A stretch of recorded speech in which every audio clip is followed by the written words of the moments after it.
नाशिकच्या पंचवटीत jogging track असलेल्या Shrikrishna garden समोर साकारलाय 7 मजली देवीदास हाईट प्रकल्प। मग येताय ना आजच आपला फ्लॅट बुक करायला देवीदास हाईट्स मध्ये।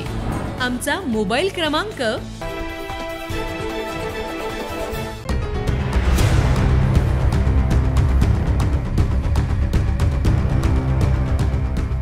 नाशिक शहरात सुरू असलेल्या मुसळधार पावसामुळे आज एक मोठी दुर्घटना घडली।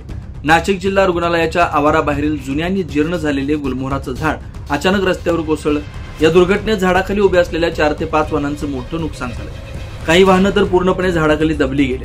सुदैवानं झाड कोसळल्याच्या वेळी वाहनांमध्ये किंवा आजूबाजूला कुणीही नसल्यानं मोठी जीवितहानी टळली।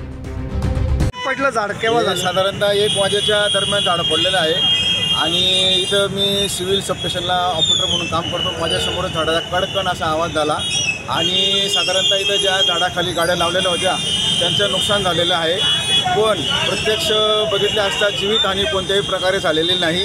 तरी शासनाने जे गुलमोहराचे कमकुवत झाडं आहेत त्यांचा एकदा सर्वे करून ते झाडे लवकरात लवकर त्यांची नुकसान म्हणजे जे नुकसान होणार नाही सर्वे करून त्यांना सुरक्षा काहीतरी करण्यात यावं किंवा काढण्यात यावं। हां, ते सर्वे करून सुरक्षा लोकांची कशी होईल असं करावं आणि ते झाडे काढण्यात यावी।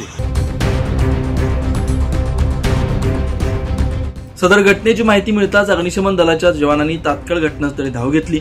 झाड हटवून रस्ता मोकळा करण्याचं काम सुरू आहे। दरम्यान पावसामुळे नाशिकमधील जुनी झाडे आणि कमकुवत बांधकामं धोक्याची घंटा ठरतात। या घटनेनंतर मनपा प्रशासनाने वेळीच योग्य ती उपाययोजना करून असे अपघात टाळावेत अशी मागणी स्थानिक नागरिकांनी केली आहे।